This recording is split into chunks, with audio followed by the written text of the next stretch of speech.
Hey everyone, it's Shayle. We'll be back with our normally scheduled programming on Catalyst next week. But in the meantime, one more really cool crossover episode for you. This one where I'm actually a guest. So having watched the TV show Shark Tank and been involved in a few Shark Tank-like things myself, I can tell you it's not how most venture capital transactions take place. But nonetheless, it is an interesting way to look at a variety of technologies or companies all at once and see how they compare against each other. And I was recently afforded the opportunity to be a panelist on a Shark Tank on another podcast that I really like, the folks over at How to Save a Planet from Gimlet Media and Spotify. It's hosted by the journalist Alex Blumberg, of whom I've been a fanboy from a podcast perspective since about 2007 when he was producing a show called Planet Money, which was tracking the daily meltdown of the economy. It's basically the podcast that got me into listening to podcasts in the first place. Now he's doing the show where he and his self-described crew of climate nerds talk about big issues in climate change. Their show is geared a little bit more toward folks who are newer to climate tech and want to understand it through interesting, fun, inspiring stories. But he invited me on a couple of weeks ago, along with Leah Stokes, who many of you will be familiar with, to look at a few different non-battery long-duration energy storage technologies and look at how they compare to each other, think about which of them might have the most promise and where the big risks are going to lie. And it was really fun. So I think you'll enjoy it as well. We talk about things you'll be familiar with here: compressed air energy storage, molten salt storage, pumped hydro, all the good stuff. And we did some Shark Tank-like judging. So have a listen. I think you'll like it. If you do, of course, then highly recommend checking out How to Save a Planet in general. You can find more info on the show in the show notes here, or go find them wherever you get your podcasts. And we'll see you back next week. Welcome to How to Save a Planet. I'm Alex Blumberg, and this is the show where we talk about what we need to do to address climate change and how to make those things happen.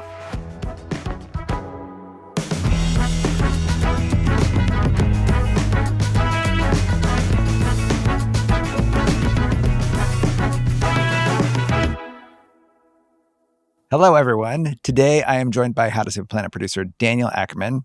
Hello, Dan. Hey, Alex. And you're here because we have to take a visit to the future. Ooh. All right, here we are. Through the magic of podcasting, we are now a decade or two in the future. And Dan, we explain to listeners what the future looks like. First of all, there are just wind turbines everywhere, as far as the eye can see. Out in the ocean, on shore, it's beautiful. There's solar panels out in the fields. Solar panels that make a sound. And like most of our electricity is coming from wind and solar. It's wonderful. It's a beautiful future. Mm-hmm. It's clean here. It's quiet. There's like way less pollution. Fewer people have asthma. And oh, there's a flock of sheep over there grazing in the gentle shade of a solar panel. But Alex, there's a big obstacle standing between us and this glorious renewable future. And that obstacle is storage. Ah, yes. I'm familiar with this problem. Storage. See, there's one key difference between this clean, renewable future and our dirty fossil fuel present. And that is, in the future, it is harder to match demand for electricity with supply. And for a quick explainer here, our electricity use today in the present generally follows a really predictable pattern.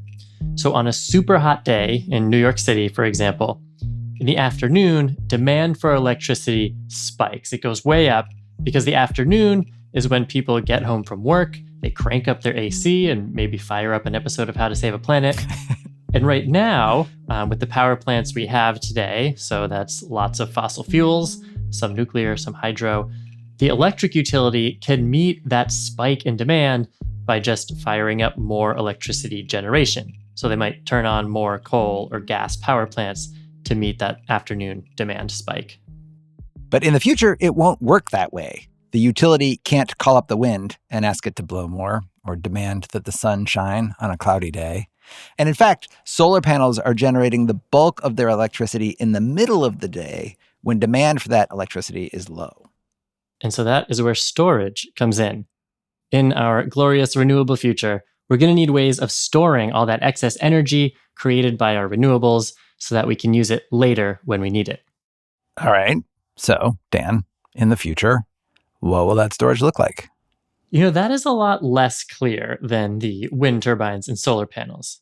It's a safe bet that renewables like wind and solar are going to generate much of our electricity, but as to what technology is going to store the excess electricity, that is still up in the air. Dan, short little aside, I know we're in the middle of a podcast here, but don't we actually know the answer? Isn't the answer batteries? Isn't that what we're going to have? A lot of batteries? Alex, that is a rookie assumption. Yes, batteries are part of the solution. Batteries are great for things like your car or your house, or maybe even your neighborhood. But with our current battery technology, it would just be way too expensive to back up the entire electric grid. Plus, it would require more materials like lithium and cobalt than we have sitting around right now. So with batteries, it's a yes and. Yes, we will have lots of batteries nestled into the electric grid of the future, and we'll need all kinds of other non-battery technologies for storing massive New York City-sized amounts of energy. And lucky for you, Alex, I have been on a deep dive into those other myriad and fascinating technologies that people are inventing and building to store energy in the future. And it's taken me to a secret lair hidden deep inside a mountain. It's also involved Greek mythology and a giant thermos full of poison. And, we figured we could just tell you about this, like sometimes we do on the program, just lay out all the stuff that you've uncovered, Dan. But we decided it would be exciting to add some stakes here. And so we are turning our podcast today into a game show complete with real, and by that I mean fake, money. We are going to present 3 of the most interesting storage ideas you've discovered, Dan, to 2 experts, one of whom is an actual investor in renewable technology, Shayle Kann, who also hosts the amazing podcast Catalyst, and the other, longtime friend of the show, professor, author, all-around climate smarty pants, host of her own podcast, Matter of Degrees, Dr. Leah Stokes.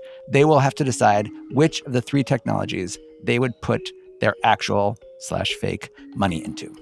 It's sort of like Shark Tank, but instead of pitching Throx, that is socks sold in sets of 3 in case you lose one, which is a real Shark Tank pitch, by the way, instead of pitching Throx, we're pitching a more resilient, renewable electric grid. And we're calling our game Spark Tank.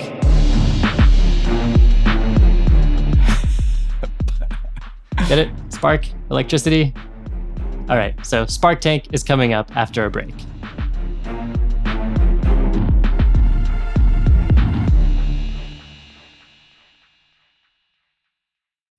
Let's face it, environmental news is often very depressing. That's why we focus on solutions on this podcast. But still, the climate crisis looms large. Rising temperatures, mounting pollution, environmental degradation, they're all warping the planet. And for a lot of species, including us, things don't always look so great. But the story doesn't end there. Every Friday, Living Planet, a show from Deutsche Welle, takes you behind the headlines to figure out what's happening and how we'll get through it.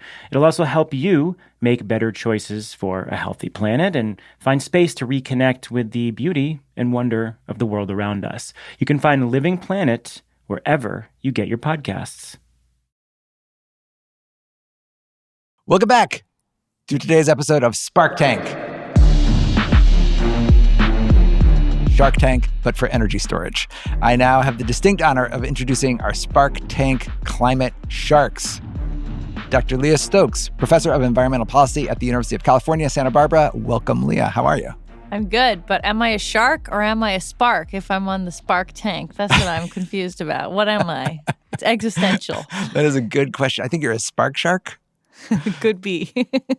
You are joined by another spark/shark/spark shark, Shayle Kann. Shayle hosts the climate podcast Catalyst, and he's an investor in climate technologies as a partner at the firm Energy Impact Partners, which means what we're about to do in this game show, he actually does for a living. Welcome, Shayle. Thanks. It's great to be here. I have to say that though I like Shark Tank, I prefer there's a British version of that game show, and they call it Dragon's Den. Oh, yes. In the UK, which I think is actually better. It's also the Canadian version, just so you know. It's also Canadian. I'm so very sorry, Leah, to have left out Canada. So, but before we get to the game show, before we have you react to the different ideas for energy storage that Dan has dug up, I just want to hear your thoughts in general, because you both think about energy storage a lot, way more than I do. I guess, Leah, do you think this is actually worth its own game show? I think so. I remember, wow, how long ago was it? I guess 12 years ago, I was taking an energy policy course when I was starting my PhD. And what I learned in that course was that the most important gap in terms of what technology we had was storage. That this was the missing piece in the puzzle. And it's been 12 years and it still seems to be a missing piece. So I think it's very worthy of investment, focus, even a game show. And Shayle, do you see lots of pitches for different storage solutions in your day job as an investor? Yeah, tons. I mean, there's probably more going on from a technology standpoint in energy storage than maybe any other space in energy tech or climate tech, because it crosses over. I mean, we're going to talk about a bunch of technologies to store energy on the grid. But if you think about all the innovation that's going on in electric vehicle batteries, which is like a different area of energy storage, it's just this like Cambrian explosion of different ideas and approaches. So there's just a really wide and burgeoning universe that's pretty exciting. All right. So are you guys ready to start the game? Mm-hmm. Always. All right. So I'm going to start by handing each of you a stack of 10 million fake dollars. Don't spend it all at once. Thank you, Alex. I always knew you would invest in my dreams. And you are going to use your fake money to invest in the grid of the future. You're about to hear 3 different ideas, 3 pitches for energy storage technologies. After you hear those pitches, you get to decide how to invest your $10 million among those technologies. So you can invest all 10 million in one. You can spread them out across all 3. You can choose to not invest in any of them. However you want to deploy your capital, you can. Does that sound okay? Any questions? Nope, this is literally my job. All right. Okay. How to Save a Planet producer Daniel Ackerman. You will be our MC for today. Guide us through the 3 pitches. And for pitch number 1, Dan, you actually visited an energy storage facility in Western Massachusetts. It was a place called Northfield Mountain. And the energy storage technology being used there is called pumped hydro. You want to take us there and tell us what you saw? Yeah, so to get to Northfield Mountain, I drove about an hour and a half west of Boston. And when I got there at the base of the mountain, it looked to me just like a standard issue Massachusetts mountain. If it were out west, it would probably just be called a hill. It was about 1,200 feet tall. It's got boulders, trees, birds singing. But then I hopped in a pickup truck with Carter Wall and Len Green. The 2 of them work at the mountain, or I guess I should say in the mountain. We're about to go into the tunnel, into the mountain itself. As you can see, there's a big... Yeah, so like this huge metal door right into the side of the mountain just raised up. We rolled inside, the sunlight behind us disappeared, and we were suddenly just driving down this long, dark tunnel. It actually goes right down, about half a mile down into the center of the mountain itself. You ever do any like drag racing down here? No. What about when you're not on the record talking to the media? Do you do any drag racing down here? Absolutely not.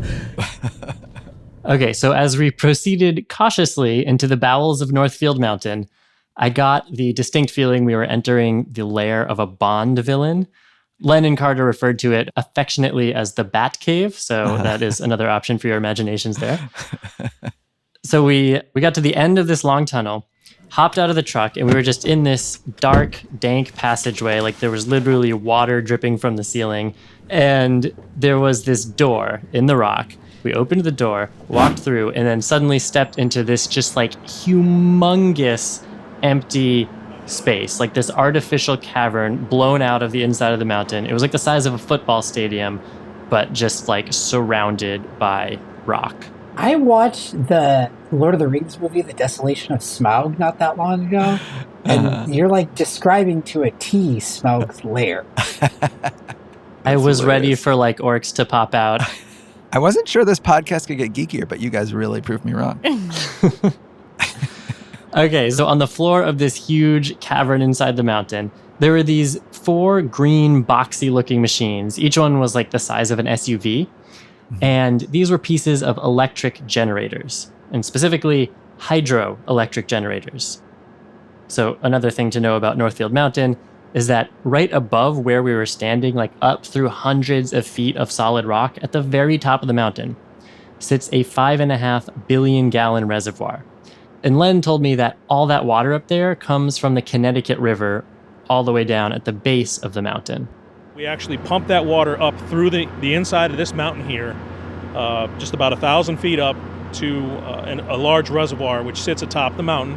We store that water for when it's actually needed by the grid. So pumping the water all the way to the top of the mountain, that is how they bank energy that they can turn back into electricity later. It's how they charge their mountain-sized water battery, if you will, when energy is plentiful. So they store the water up in that high up reservoir until they need it for the electric grid, like at night, say when solar panels are not generating. And when that happens, they basically pull the plug on the mountaintop reservoir. All that water comes rushing back down through the bowels of the mountain, through a set of pipes running just below our feet. And that water spins the turbines connected to those loud green boxy generators to make electricity. And just a quick explainer on electricity generation, because it's going to come up a bunch today. One of the most effective ways we know of to make electricity is actually very, very simple. We spin a bunch of wires inside a magnetic field. That is literally probably the way all of your electricity that you're using right now is generated, unless it's solar. But most of the other energy generated is just wires spinning inside a magnet. The wires are in a thing called a turbine. The turbine spins really fast. The fact of it spinning creates the electricity. That's all it is. It's all super fancy, but it's basically that. And that is all that's happening here. The water comes down from its reservoir on top of the mountain through these pipes in the mountain. As it comes down through the pipes, it spins the turbines. The turbines spinning is what generates the electricity. All right, explainer complete. Thanks, Alex. So back at Northfield Mountain, that energy storage technology, pushing water uphill and letting it run back down again to generate electricity, that is called pumped hydro storage. And when I was in the Bat Cave inside Northfield Mountain talking to Len Green about it, something that struck me about pumped hydro storage is that it is appealingly simple. I'm not super up on my mythology, but is Sisyphus the one who pushes a rock up and down the mountain? Yes, he is. Yep. This is Sisyphean, if you will, but in a good way. We're quite literally pushing water up a hill and then releasing it down a hill over and over and over again. This is the Sisyphus of the electric grid. I got to start using the adjective Sisyphean more. I'm not sure why the cavern was quite so gigantic, but there was a lot of machinery in there. Because of smog. Because of smog. Weird not to lead with the dragon. I'm going to figure out a way that every one of these technologies is dragon related. Once we get to energy storage with heat, you might have some easy options there, Shayle. Oh my God, this is so good. How have I never thought of this? Okay. Staying with pumped hydro, Len told me that when the reservoir at Northfield Mountain is pumped full of water, it can be used to power about 1 million homes for 8 hours. And I should also note that pumped hydro, like pretty much every energy storage technology, is not perfect. It's not 100% efficient. So that means energy does get lost over the course of this Sisyphean task. Of the energy that it takes to run all the pumps and stuff at Northfield Mountain, they get about 75% of it back. Right. So it takes more energy to pump it up than they get letting it back down and turning the turbines. Right. And just to kind of compare, a battery could be somewhere in the 75% range in efficiency as well. Okay. Gotcha. All right. Pumped hydro storage. This is our first Spark Tank pitch. Judges, what are your reactions? What do you like about pumped hydro, and what are your concerns about it? Well, pumped hydro is great. So lithium-ion batteries, the type of battery you use in your watch that we're going to put a bunch of on the grid, they're really great for short duration energy storage, right? So think of what's going to happen to bridge that evening period that you described, Daniel, where the sun sets but peak load shows up. Lithium-ion is great for that, right? The problem with lithium-ion is that the cost scales pretty directly with the duration. So if you want 4 hours of energy storage, it's great. But if you want 40 hours of energy storage, it's very expensive. it costs 10 times more to get 40 than it does to get 4. Yeah, like rough order of magnitude, that's generally true. Wow. Pumped hydro, Okay. not true at all, right? Because you could just store the water up at the top of the reservoir, basically as long as you need to. You're not going to lose any of it, and then you let it down whenever you want. You run the turbine. So the duration is kind of infinite, basically, in principle, which makes it really attractive for these longer durations. We have a lot of it. So pumped hydro is awesome. It's cheap. It works really well. It's proven. The problem is we can't find that many places to do it, right? You described the situation in which you found yourself, which is you're in a mountainside and there's water flowing and you could permit this thing and you could build this big cavern. Just think about like how common that is, Right. and you pretty easily figure out what the challenges are. Yeah, like a flat desert city like Las Vegas, for example. I'm imagining there's not a lot of options for pumped hydro storage. Well, and you also just need a lot of land to do it, no matter where it is, irrespective of the height issues. And you also need water. And of course, in Right. California, where I live, water is becoming more and more of a scarce resource. And this idea that it would still be there over the long duration is not necessarily true. We have lots of water storage right now just for water, and we're finding that there's less and less actually in those reservoirs over time. Right, because the water is evaporating.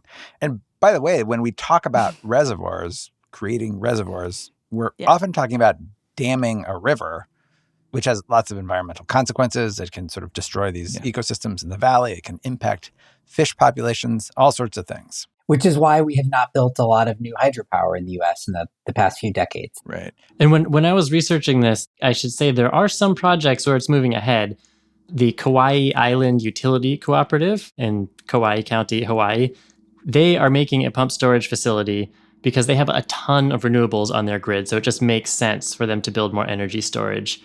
But to the points that you've just been making, Kauai, of course, is blessed with hills, mountains, and a lot of rain. So Right. they've got the topography and they've got the water. Right. All right. Okay. Should we move on to contestant number 2? All right, let's do it. Next up is compressed air energy storage. Woohoo! Can we I'll get do a like little cheer. da-da-da-da? I feel like we need some dramatic sound effects or something. I actually think I know the perfect sound effect for representing compressed air, an air horn. You've probably heard that on a podcast before, right? And to explain this technology, let me introduce contestant number 2, Curtis Van Wallingham. He is the CEO of HydroStore. That's an energy storage startup. And Curtis told me that for their compressed air facility, they basically dig a mine shaft straight into the ground, down into the bedrock. They blast out a big empty cavern inside that bedrock, and they fill it with water. And then, Curtis says, they pump a bunch of air into the cavern underneath the water. And as the air goes in, it lifts the water out. And then that's storing energy in compressed air. So that compressed air is now sitting underground. It's underneath the water. The air has pushed the water up to the surface. And that water is really heavy. So the weight of all that water is what's keeping that air down below pressurized. So if you could picture this, now we have these 2 layers. Water sitting up top, the air deep down below underground in the cavern. And that air is pressurized to 6 times the pressure of Earth's atmosphere at sea level. And then where the air is, there's a valve, and you can pop open that valve and release the air. And when you want electricity, we let that air come shooting back up, and it spins a fan that makes electricity. So it turns a turbine blade. See, I told you there'd be more turbines.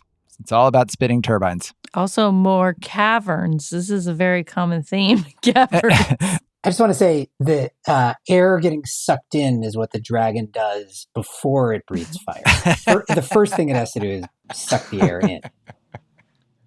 That's right. Shayle, do you have any like dragon-related conflict of interest that you'd like to disclose at this point to our audience? I can neither confirm nor deny any dragon-related investments that I've made. So basically, you pump the air down. It goes under all this water. The water is putting tremendous pressure on the air. It's sort of like blowing up a gigantic balloon, holding it closed. And then when you want the electricity, you open up the balloon. The air comes shooting out. It spins a turbine or a fan. And again, spinning, that's what generates the electricity. Yeah, that is basically it. Another big selling point that does not, as far as I'm aware, relate to dragons that Curtis laid out about compressed air energy storage has to do with the just transition, which is something we talk about on this show somewhat often. Yeah, the just transition is this idea that as we move away from fossil fuels to renewables, we want to find ways to repair the harm that fossil fuels have done in certain communities, often communities of color.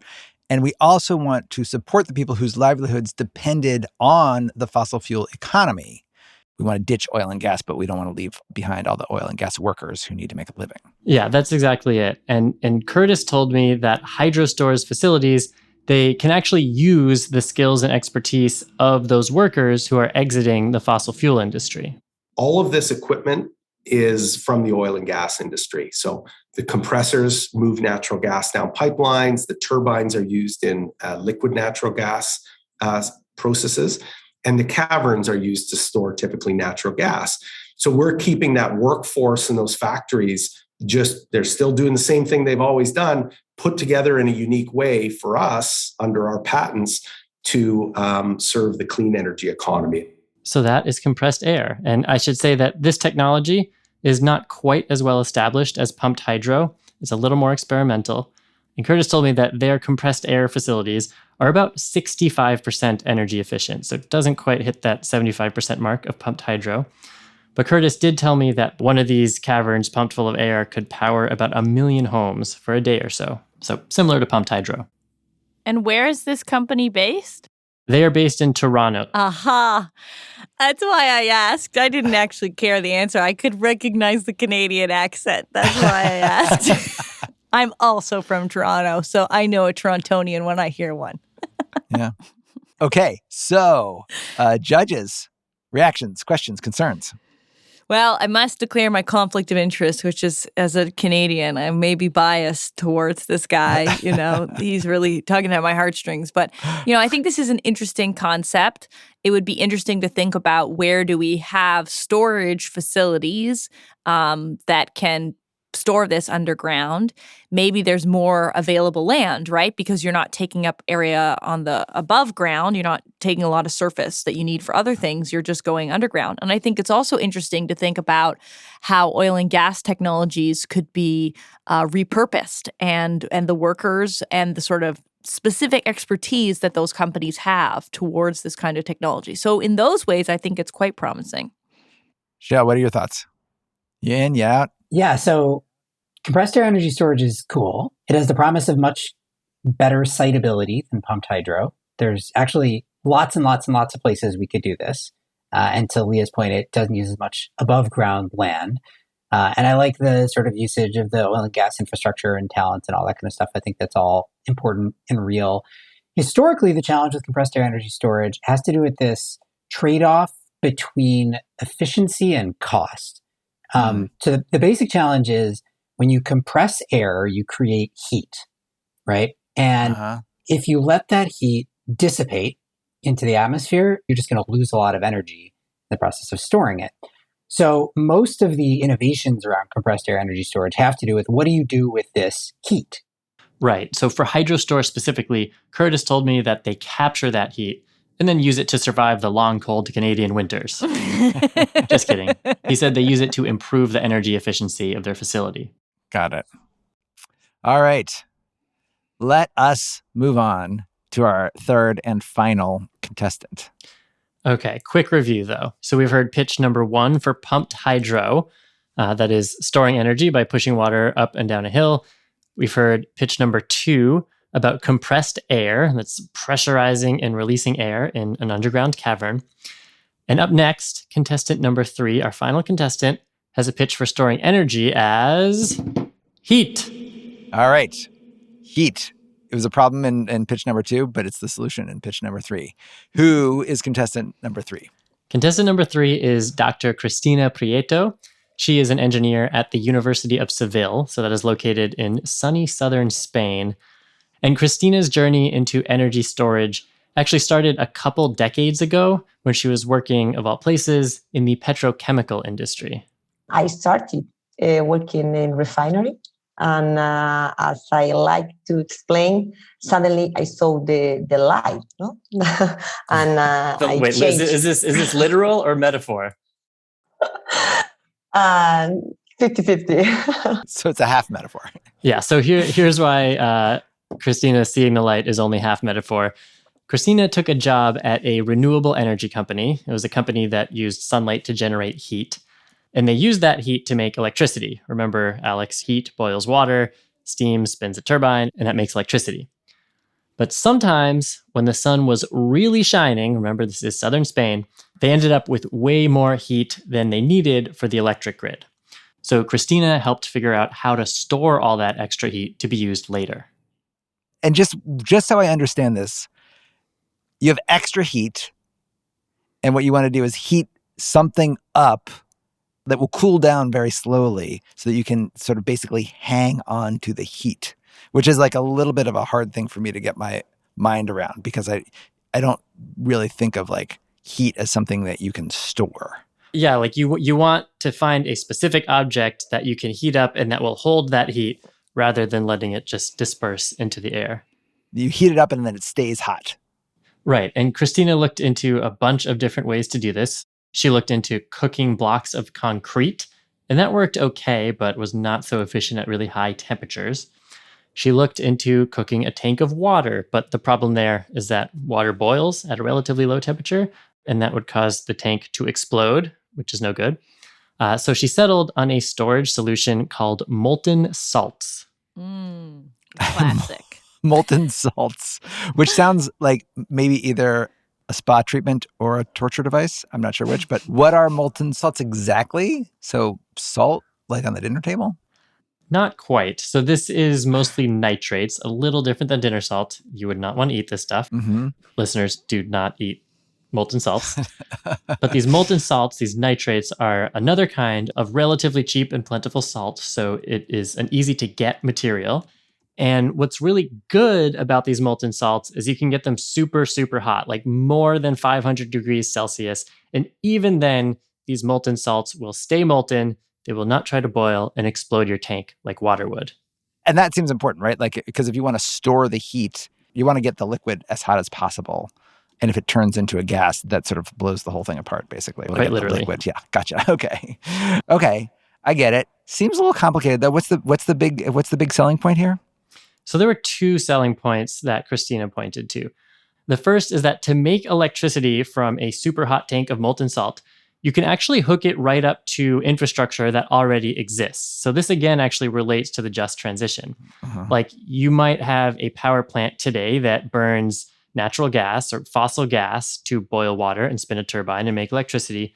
Well, you could just swap the fossil fuels out of that equation and instead use a renewably heated tank of molten salt to boil the water and spin a turbine and create electricity.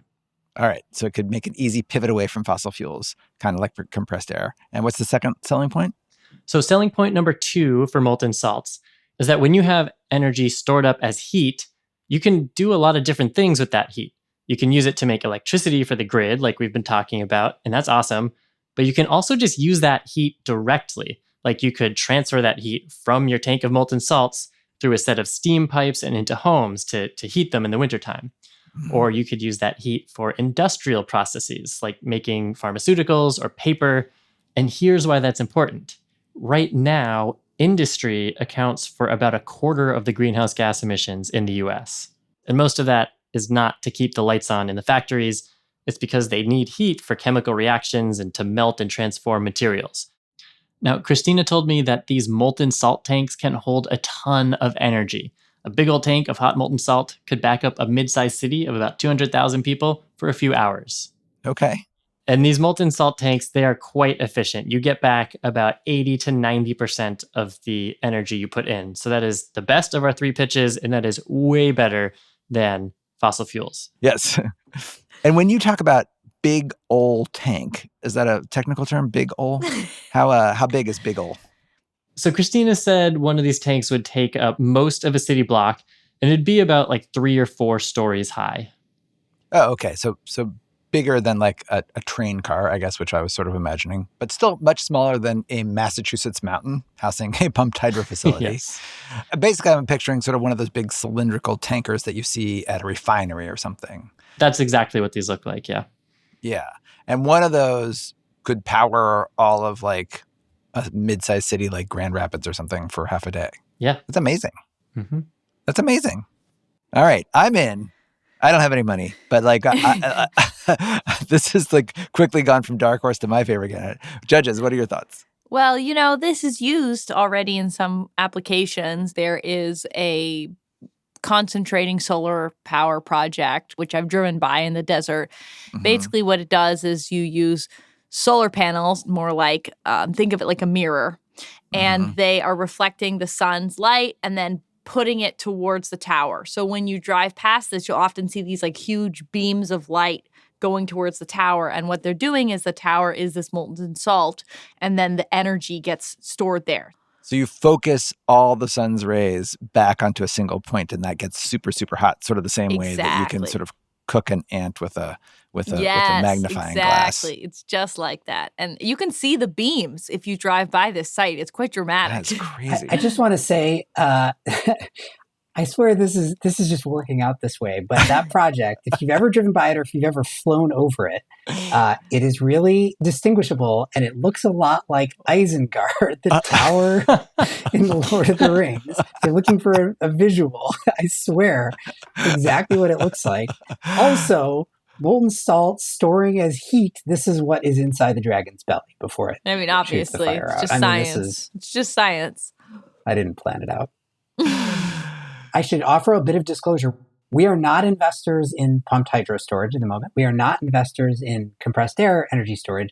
We are investors in a company that does thermal storage as heat, albeit not molten salt. So we're investors in a company called Rondo Energy, which has what they call a heat battery, which uses a different medium besides molten salt, but same principle. And in their case, specifically to deliver it as heat for industrial uses. Dan, as you said, I think that's actually one of the really, really key important points to understand here, which is in high temperature heat is a huge portion of global energy consumption and of greenhouse gas emissions. It's what we use in cement making and steel making and all these other industrial processes, petrochemical production. It creates a ton of emissions because the only way we can generate that really high temperature heat otherwise right now is using a boiler to burn fossil fuels. So actually being able to store clean, cheap electricity as heat and then deliver it as heat may have as much, if not more value than turning that heat back into electricity to put it back on the grid. So specifically for the industrial heat application, I really love thermal energy storage. Right. All right. So we've got 10 million fake dollars burning a hole in your real pockets. So let's spend it after the break.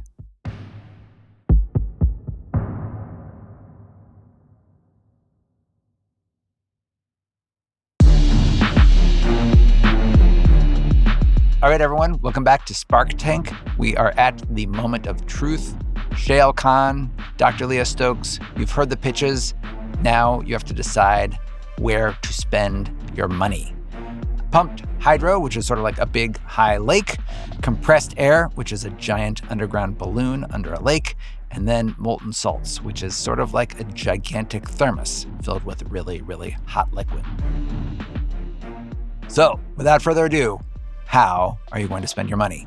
Shayle, you go first. How are you going to spend your fake $10 million? Well, much as I love pumped hydro storage, I just realistically don't think we're going to add a whole lot more of it, certainly here in the US. So I'm not going to put any of my money into that solution, though it is probably the most mature and maybe the cheapest ultimately and solves a lot of problems. I wish we could build more. On the other two, I'm going to go 2/3 of my money into the compressed air energy storage. I think it's actually it's a really promising long duration energy storage technology. We have to solve these, waste heat integration and capital cost challenges that I described, but I think there's a lot of interesting innovation going on there. And if we could solve that, then it's a cool piece of the puzzle. And then I'll put the other third into molten salt energy storage. There, the only reason I'm not investing more is that I think molten salt specifically has some real challenges. We didn't really talk about like the environmental and permitting challenges of molten salt, which is itself kind of toxic and corrosive if it leaks. So not to say that it's going to, but it requires a fair amount of like permitting and environmental engineering and all of that to get anything built. Not every thermal storage medium is like that. So there are some that I think have the promise of being potentially both cheaper and just easier to build. And again, it solves a problem that none of these other ones do, which is how do you deliver high temperature heat for industrial processes? Right. I also, by the way, want to say these are all interesting and promising. There are a bunch of other, types of energy storage as well. We haven't talked about batteries like electrochemical batteries, like what you have in your watch, but with different technologies. There's a whole universe there too. Huh. All right. So to recap, Shayle, you are putting 2/3 of your fake 10 million into compressed air and then 1/3 into molten salt. Although if the molten could expand beyond salts, beyond nitrates, you would maybe change the allocation a little bit, put more of your money into the molten stuff. You got it. Leah, what are you doing? Well, my answer was going to be pretty similar, which isn't very fun. That's so fine. I Okay. just come up with a different one All right, because it sounds sure. more fun. I'm also not putting any money in the pumped hydro for the same reasons we talked about. It's not really scalable. You know what? I've decided other people are all excited about molten salt, so I'm not going to give them any money either, and I'm going to go with the Canadians. All right, going with compressed air. And I'm going to give them all $10 million. And you know what else? It's going to go even farther because those American dollars converted to Canadian just gives you extra cash. So I'm really excited about it because I feel like it is scalable and it takes engineering knowledge and really human resources and uses them for a new end. So I think it's super exciting to think about. For example, there are these massive underground storage tanks not too far from where I live that leaked huge amounts of gas, which was terrible. The Porter Ranch leak, people had to leave their homes. They got really sick. But it's an example of an underground cavern, basically, an underground storage tank that you could think about putting air into. And those kinds of facilities are all over the place. So to me, if the cost isn't there yet, that's okay, because I think that this is a scalable enough idea that as we engineer it, as the 1,001 project gets built, the cost will have fallen. So that's really why I'm excited about that technology. Awesome. All right. Well, this was really, really fabulous. We now have a better sense, hopefully, of all the ways we are going to hold on to the wind and solar energy that we will be producing in our glorious renewable future. Thank you both so much for being such good sports, for playing our ridiculous game show with us. I had a lot of fun. I hope you did as well. And I hope our listeners did too. Thanks for having us on. It was super fun. Thank you so much. I just want to say for the record, I'm not that big a Lord of the Rings fan, to be honest. This just happened. It's too late, man. I think I'm realizing now how I've portrayed myself. Yeah, on this I don't know podcast. if it was a good plan for the long-term viability of your business. I think the disclaimer at the very end of the podcast is not going to undo all the work you've already put in. Oh no. One energy storage technology to rule them all. And that brings us to our calls to action. If you want to learn more about any of the energy storage technologies you heard about today, we will put links in the show notes. We'll also link to a couple of really out there storage ideas that, Dan, you came across in your research, like building a brick tower hundreds of feet tall and then unbuilding it over and over and over again. Also, you can hear way more about the history and future of our electric grid. We've covered this before. Those episodes include how we got our grid and how we get a better one, and party like it's 2035. Those are also in the show notes.